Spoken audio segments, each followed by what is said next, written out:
Hello students, welcome to my channel God classes.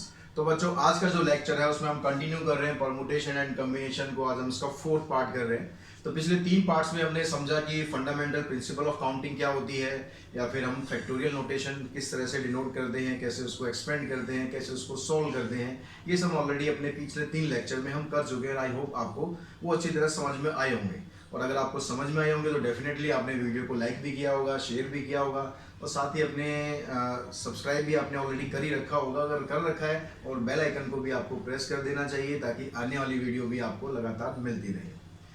तो आज हम स्टार्ट करते हैं नेक्स्ट जो हमारा मेन टॉपिक है। अब आता है, हम परमुटेशन कॉम्बिनेशन कर रहे हैं। पिछले 3 पार्ट में हमने कर लिया, लेकिन परमुटेशन का कहीं नाम नहीं, कॉम्बिनेशन का कहीं नाम नहीं। अब वो स्टार्ट होता है। पहले आपको उसके बेसिक्स बताए गए थे ताकि आपको आगे अब समझने में कोई दिक्कत ना हो। तो बेसिकली देखो, परमुटेशन होता क्या है, किसको हम बोलते हैं कि भाई ये परमुटेशन है। परमुटेशन होता है each of the arrangements which can be made by taking some or all the members of object is called a permutations। मतलब अगर आपके पास कुछ ऑब्जेक्ट्स दिए हुए हैं, उनको हम डिफरेंट डिफरेंट तरीके से अरेंज करते हैं। ठीक है, जो अरेंजमेंट आती है उसको हम बोलते हैं परमुटेशन। अब वो देखो कैसे हम अरेंज करते हैं। इसके लिए एग्जांपल आप समझ लो। मान लो आपके पास 3 अल्फाबेट हैं, ए, बी और सी। मैं कहता हूँ भाई आप इनको डिफरेंट डिफरेंट तरीके से अरेंज करो। अगर हम मैं यहाँ पे कहता हूँ टेकन 2 एट ए टाइम, मतलब एक बार में आपको 2 लेने हैं। तो 2 लेने का मतलब है कि यहाँ पर आपको जैसे ए बी आपने ले लिया, तो एक अरेंजमेंट क्या हो गया, यहाँ पर ए बी हो गया। दूसरा अरेंजमेंट क्या हो गया, यहाँ पर आप ए सी आप ले सकते हैं, ए सी हो गया। अगर आप यहाँ से बी को लेंगे तो बी सी हो गया। तुमने यहाँ पर 2 एलिमेंट लिए, लेकिन यहाँ पर देखो और अरेंजमेंट भी क्या पॉसिबल है। अगर हम ए बी को लिख दें बी ए, तो ये भी तो एक अरेंजमेंट हो सकता है। अगर आप लिखें ए सी को लिख दें आप सी ए, ये भी एक अरेंजमेंट हो सकता है। अगर आप लिखते हैं बी सी को सी बी, तो यहाँ पर ये भी एक अरेंजमेंट है। तो यहाँ पर आप ए बी लिख रहे हैं या बी ए लिख रहे हैं, ये दोनों एक अलग अलग चीज़ है। आपने यहाँ पर क्या किया है, जब यहाँ आपने अरेंज किया तो आपने ए को पहले रखा है, बी को बाद में रखा है, तो आपके पास एक वर्ड बन गया ए बी। ठीक है, यहाँ पर आपने किया बी को पहले रख दिया, ए को आपने बाद में रख दिया, तो यहाँ पर आपके पास एक वर्ड बन गया बी ए। मैं यहाँ छोटे छोटे एग्जांपल ले रहा हूँ। यहाँ पर जो वर्ड्स बनेंगे उनका कुछ मीनिंग है या नहीं है, डजंट मैटर। ठीक है, हम इंग्लिश नहीं कर रहे हैं, यहाँ पर मैथमेटिक्स कर रहे हैं। तो ए बी या बी ए का कोई मीनिंग है या मीनिंग नहीं है, उससे हमें कोई मतलब नहीं। हमें मतलब ये है कि अगर इसका ऑर्डर हम चेंज करते हैं, ऑर्डर चेंज करने पर 2 डिफरेंट वर्ड आ रहे हैं। ए बी एक डिफरेंट वर्ड है, बी एक डिफरेंट वर्ड है। ठीक है, तो यहाँ पर अगर हम ए बी सी में से 2 को इकट्ठा करके लें, तो आपके पास 6 डिफरेंट परमुटेशंस बनेगी। 6 ऐसे डिफरेंट तरीके बनेंगे जिनसे आप इनके 2 अल्फाबेट्स को अरेंज कर सकते हैं। अब जरूरी नहीं कि आपको 2 ही लेने हैं, आप 1 भी ले सकते हैं, आप 3 भी ले सकते हैं। अगर हम तीनों को लें यहाँ पर, तो क्या होगा, टेकन 3 एट ए टाइम। 3 ही आपके पास डिजिट है और तीनों को ही आपने ले लिया।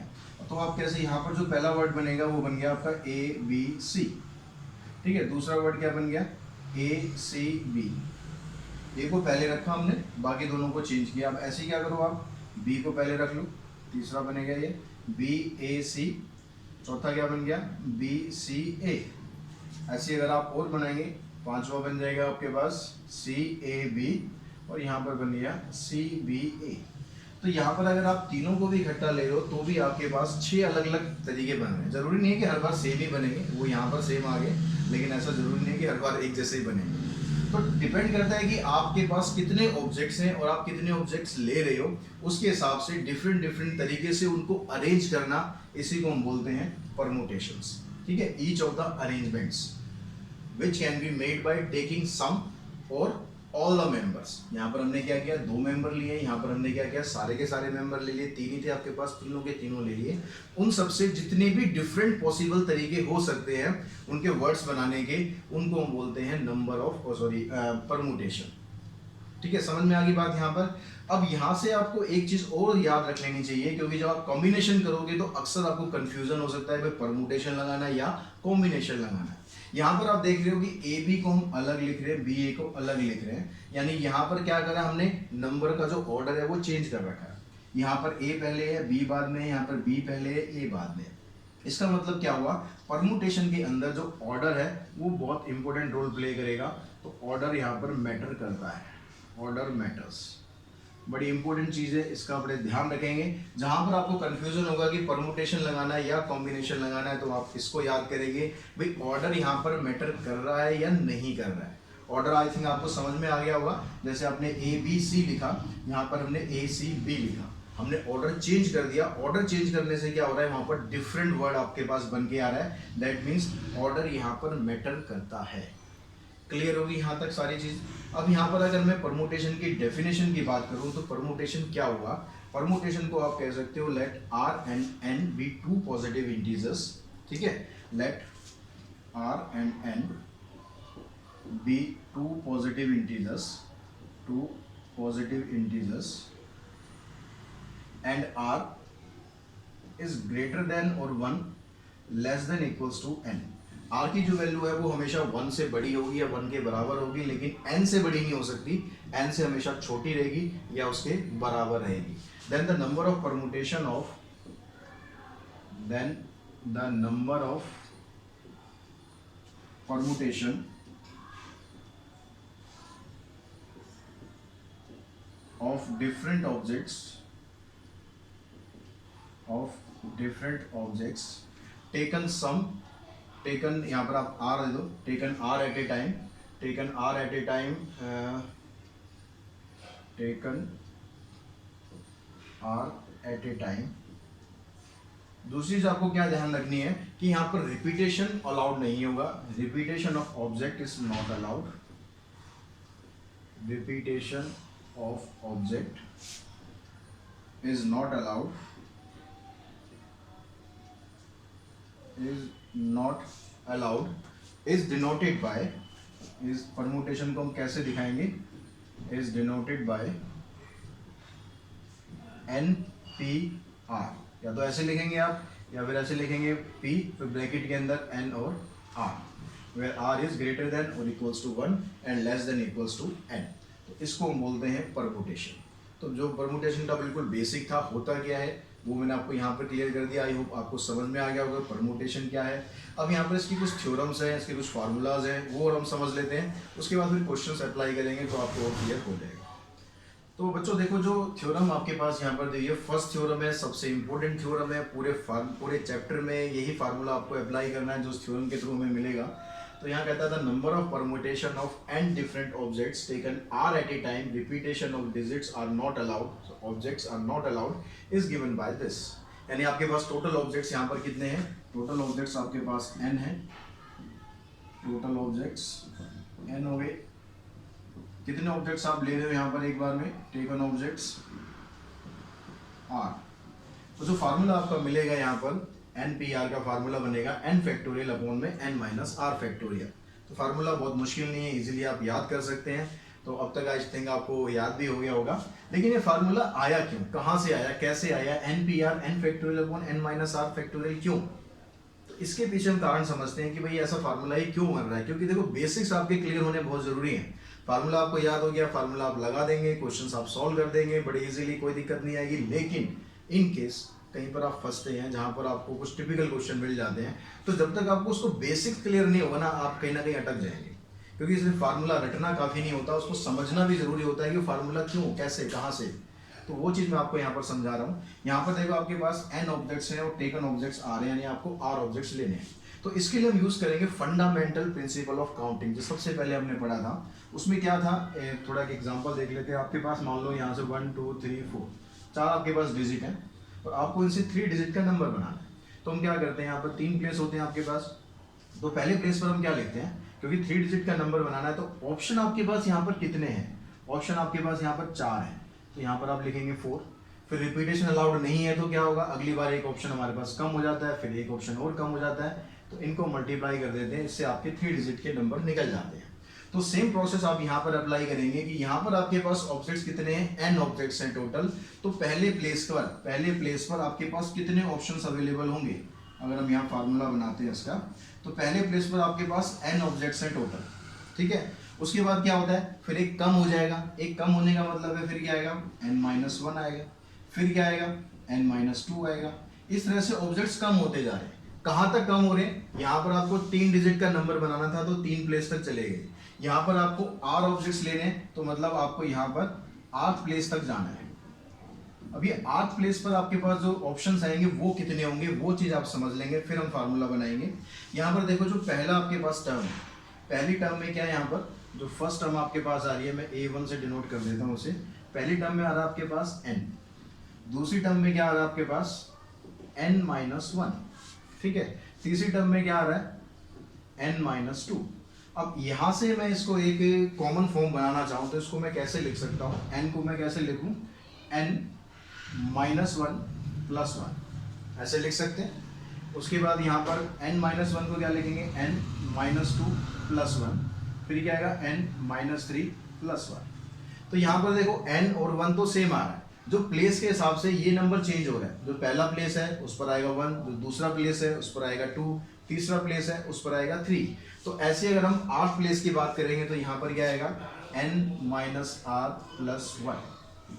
तो आपके पास टोटल ऑब्जेक्ट n थे, उसमें से अगर आप r ऑब्जेक्ट लेते हैं तो आपके फंडामेंटल प्रिंसिपल ऑफ काउंटिंग से इतने टोटल परमुटेशन बन जाएंगे। लेकिन फार्मूला तो ये नहीं है ना, तो फार्मूला बनाने के लिए क्या करेंगे, अब इसी टर्म्स को आप क्या करो, इसको और एक्सपेंड करके ले जाओ।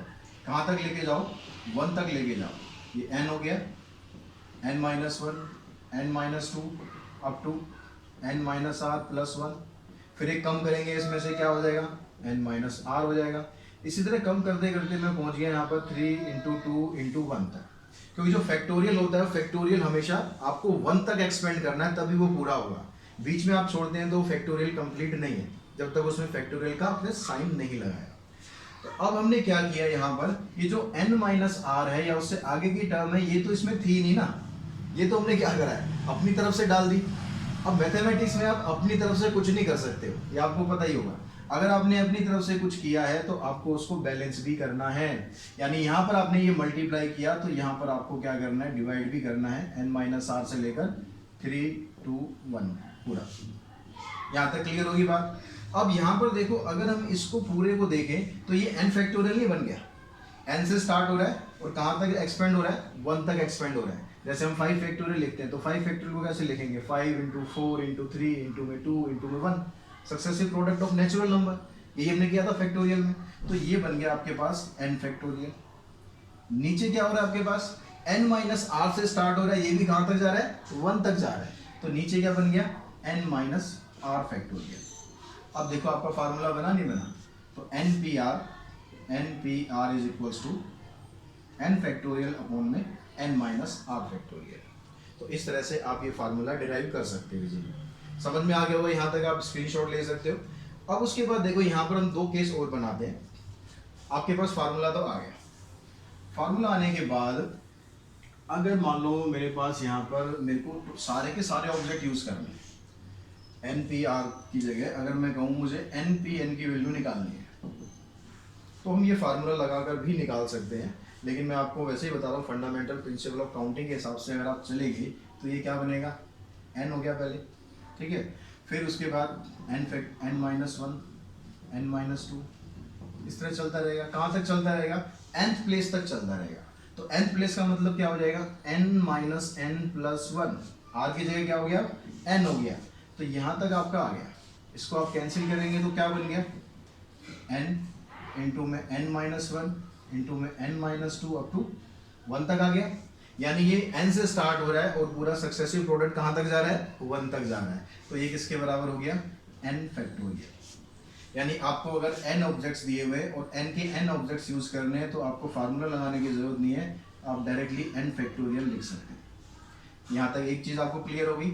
अब दूसरी चीज पर बात करते हैं। अगर इस फार्मूले में आप रिप्लेस कर दो r को n से, हम फार्मूले में रिप्लेस कर रहे हैं, ठीक है। इफ r इज रिप्लेस्ड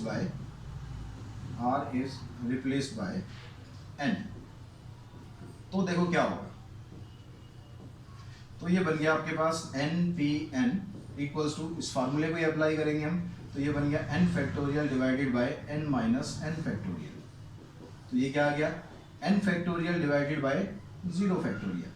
तो यहाँ से आपके पास npn किसके बराबर आया था, n फैक्टोरियल के बराबर आया। यहाँ से आपके पास npn किसके बराबर आ रहा है, n factorial divided bye 0 factorial. It means क्या हुआ कि आपके पास जो n फैक्टोरियल की वैल्यू है वो n factorial divided bye 0 factorial के बराबर हो गई। अब यहाँ पर आप क्रॉस मल्टीप्लाई करो, इसको इधर ले जाओ, इसको इधर ले जाओ, तो ये क्या बन गया 0 factorial equals to n factorial divided by n factorial. ये कैंसिल करेंगे आप तो 0 फैक्टोरियल की वैल्यू आ गई 1। अगर आपको ध्यान हो तो अपने पिछले वीडियो में मैंने आपको बताया था कि 0 फैक्टोरियल 1 के बराबर क्यों होता है, इसका रीज़न मैं आपको अगले वीडियो में बताऊंगा। वो ये रीज़न होता है, उस समय बताता तो शायद आप समझ नहीं पाते, अब आप समझ गए होंगे कि 0 फैक्टोरियल 1 के बराबर क्यों होता है। क्लियर होगी बात यहाँ तक। अब इसकी नेक्स्ट थ्योरम पे चलते हैं। तो नेक्स्ट थ्योरम है बच्चों, इसमें कहता था number of permutation of n different objects taken r at a time. यहाँ तक तो वही सेम है कि n आपके पास टोटल ऑब्जेक्ट्स हैं, r आपको एक बार में लेने हैं। आगे डिफरेंस आ गया repetition of digits are allowed. यहाँ पर रिपीटेशन ऑफ डिजिट अलाउड है, तो रिपीटेशन ऑफ डिजिट अगर अलाउड हो गया तो यहाँ पर आपके पास तो NPR है, उसका फार्मूला क्या बनेगा। अब जो पिछला फार्मूला आपने किया था उसमें रिपीटेशन अलाउड नहीं होता, ये चीज़ ध्यान रखना। तो जब आप fundamental principle of counting use करते हो, रिपीटेशन अगर अलाउड होता है, मान लो मेरे पास 5 ऑब्जेक्ट्स हैं और मुझे वहाँ पर 3 डिजिट का कोई नंबर बनाना है, तो मैं क्या करूँगा, मेरे पास अगर 5 ऑब्जेक्ट्स हैं तो 5 हो गया, पहले प्लेस पर क्या हो गया आपके पास 5 ऑप्शन हो गए।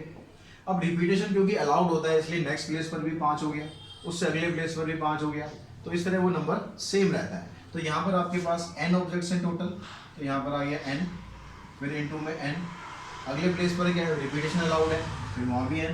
तो ऐसे n करते करते कितनी बार आएगा, जैसे यहाँ पर 3 डिजिट आप यूज़ कर रहे थे 3 बार आया था, यहाँ पर r डिजिट यूज़ करेंगे तो यहाँ पर r टाइम्स आ जाएगा। r टाइम्स का मतलब है यहाँ पर n की पावर 1 प्लस n की पावर 1, इस तरह से आएगा n की पावर 1 प्लस 1, क्योंकि मल्टीप्लिकेशन है तो इसमें लॉज ऑफ एक्सपोनेंट लगा देंगे हम। कितनी बार आ जाएगा यहाँ पर r टाइम्स, तो यहाँ पर 1 1 1 को आप r टाइम्स प्लस करेंगे तो कितना आ जाएगा n raise to power r। तो अगर रिपीटेशन अलाउड होता है तो आप डायरेक्टली फार्मूला कह देंगे यहाँ पर total number of objects raise to power number of objects taken at a time. उसके बाद नेक्स्ट 2 थ्योरम हो रहे हैं यहाँ पर। यहाँ कहते हैं number of permutation of n distinct objects when a particular object is not taken in any arrangement. अगर एक पर्टिकुलर ऑब्जेक्ट आपको दे दिया, मान लो आपके पास 6 डिजिट दे रखी है, उसमें से कहता है एक डिजिट तो आपको यूज करनी नहीं है, एक डिजिट आपको यूज करनी नहीं है, तो वहाँ पर टोटल ऑब्जेक्ट्स आपके पास क्या हो गया, एक कम हो गया n-1। ठीक है, बाकी आप उतनी बार जितनी डिजिट आपको दिए हैं उसके हिसाब से फार्मूला लगा देंगे। नेक्स्ट थ्योरम में कहता है number of permutation of n distinct objects when a particular object is always included. मतलब एक ऑब्जेक्ट तो वो कह रहा है कि वो तो रहेगा ही रहेगा भाई, उसको नहीं आप हटाओगे, वो तो उसकी जगह तो फिक्स हो गई है, तो उसको आपको नहीं हटाना। तो उससे क्या होगा, अब आपके पास जो टोटल नंबर ऑफ ऑब्जेक्ट्स हैं वो कम हो गए n-1, और जो आपको नंबर अरेंज करने थे उनमें से भी एक कम हो गया, क्योंकि जितने वो कह रहा है कि 5 डिजिट का नंबर बनाना है, तो एक डिजिट जो है वो तो भाई फिक्स है। तो एक डिजिट अगर फिक्स होगी तो आपके पास 4 ही ऑप्शन बचेंगे ना लेने के लिए, तो यहाँ पर भी आपका r-1, और जो ऑब्जेक्ट वहाँ पर हमेशा रहेगा उसको आपको यहाँ पर कर देना है इनटू मल्टीप्लाई। ठीक है, यहाँ पर 2 ऑब्जेक्ट हैं या 3 ऑब्जेक्ट हैं या 4 ऑब्जेक्ट है, डिपेंड करता है, तो उससे आपको यहाँ पर मल्टीप्लाई कर देना है, उससे आपकी इसकी परमुटेशन मिल जाएगी। इस तरह जो बेसिक थ्योरम्स थी वो सारी हमने यहाँ पर कर ली है। इसके अलावा इसमें कुछ बेसिक्स हम क्वेश्चंस ले लेते हैं ताकि आपको क्लियर हो जाए कि किस तरह से आपको परमुटेशन के क्वेश्चन सॉल्व करने हैं। तो क्वेश्चंस की हम बात करते हैं एक्सरसाइज 7.3। यहाँ पर जो फर्स्ट क्वेश्चन है, इस फर्स्ट क्वेश्चन में कहता है कि find the value of P43। तो P43 का मतलब क्या है, यहाँ पर कहता है P43, इसका मतलब है यहाँ पर ये कह रहा है कि n की वैल्यू तो 4 है और r की वैल्यू 3 है। तो जो फार्मूला होता है NPR का, वो फार्मूला आप यहाँ पर अगर लगाएंगे तो ये हो गया n factorial divided by n minus r factorial, और उसमें से n की वैल्यू आपको यहाँ पर 4 दे दी गई है और r की वैल्यू यहाँ पर 3 दी गई है।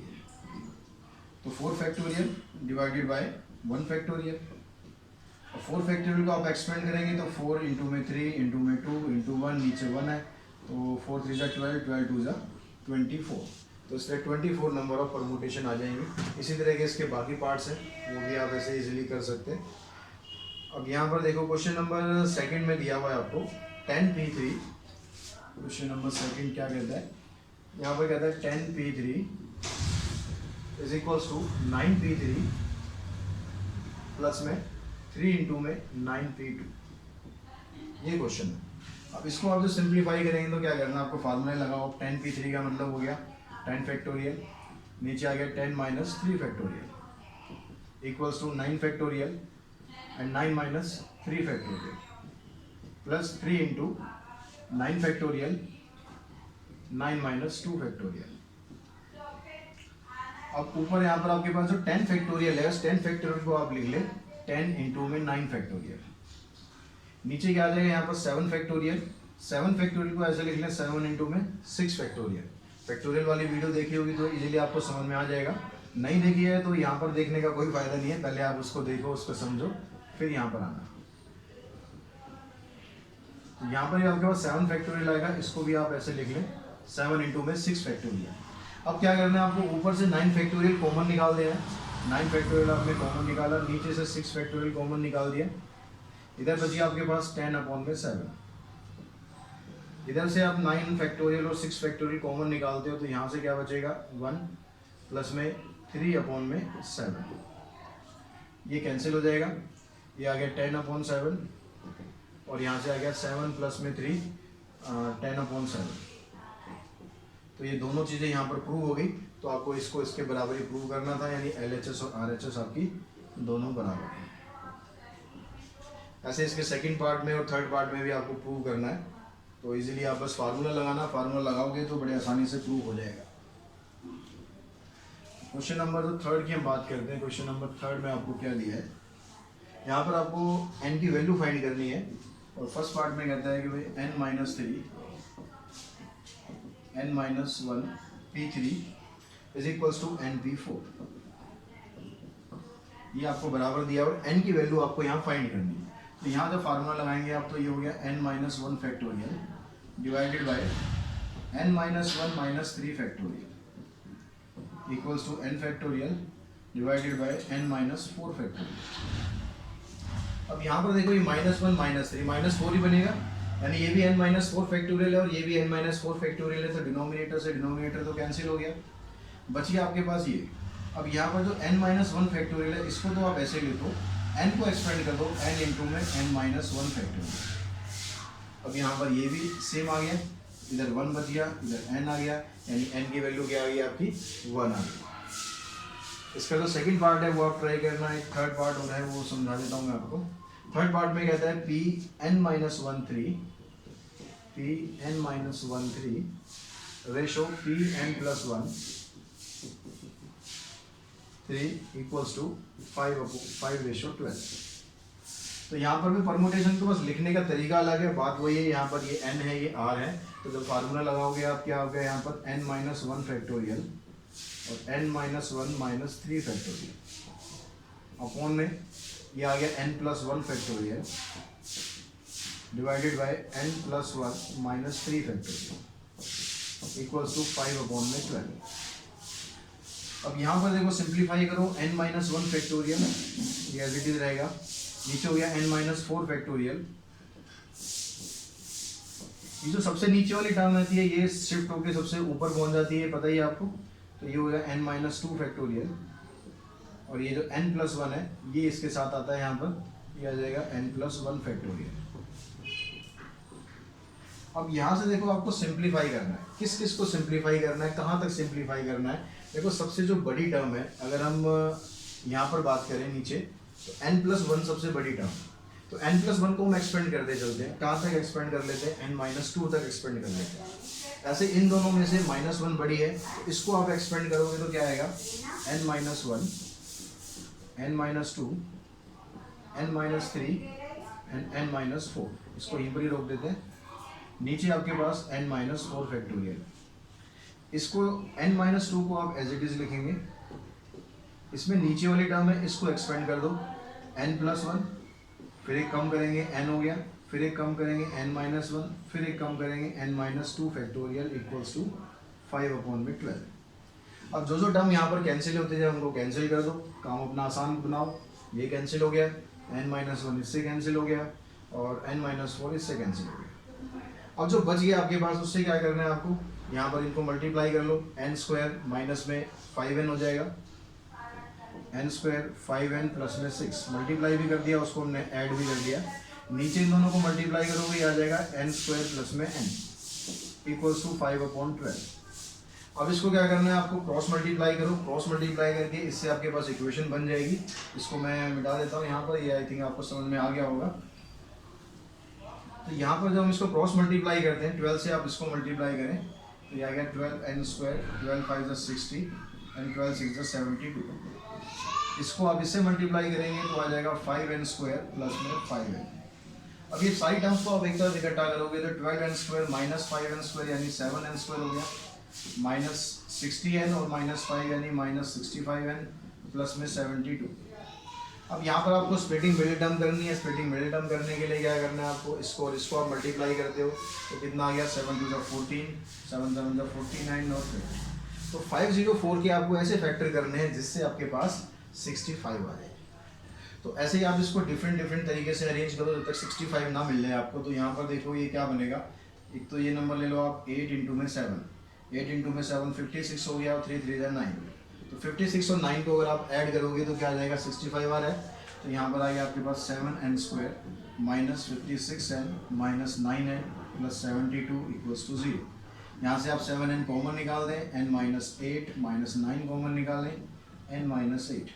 तो एक आपके पास फैक्टर आ गया n माइनस 8, दूसरा फैक्टर आ गया 7n माइनस 9। यहाँ से n की वैल्यू आ जाएगी आपके पास 8 और यहाँ से n की वैल्यू आएगी 9/7। n हमेशा फ्रैक्शन में नहीं होगा, ये चीज़ ध्यान रखना, ना नेगेटिव हो सकता ना फ्रैक्शन में हो सकता। तो n की वैल्यू क्या बचेगी आपके पास, n की वैल्यू आ जाएगी 8। तो इस तरीके से आप जो बेसिक क्वेश्चन है वो हमने यहाँ पर कर लिए हैं। इसके अलावा कुछ और क्वेश्चंस आएंगे डिफरेंट तरीके से, वर्ड प्रॉब्लम्स आएंगी, तो वो सब नेक्स्ट लेक्चर में कंडक्ट करते हैं। यहाँ तक आप अच्छी तरह प्रैक्टिस कीजिए, इसको समझिए। कोई डाउट हो तो मुझे कमेंट सेक्शन में जरूर मुझे बताइए। और वीडियो पसंद आ रही है तो डेफिनेटली चैनल को सब्सक्राइब कीजिए, बेल आइकन को प्रेस कीजिए ताकि आगे आने वाली वीडियो भी आपको मिलती रहे। आज की वीडियो में इतना ही। Thanks to all of you.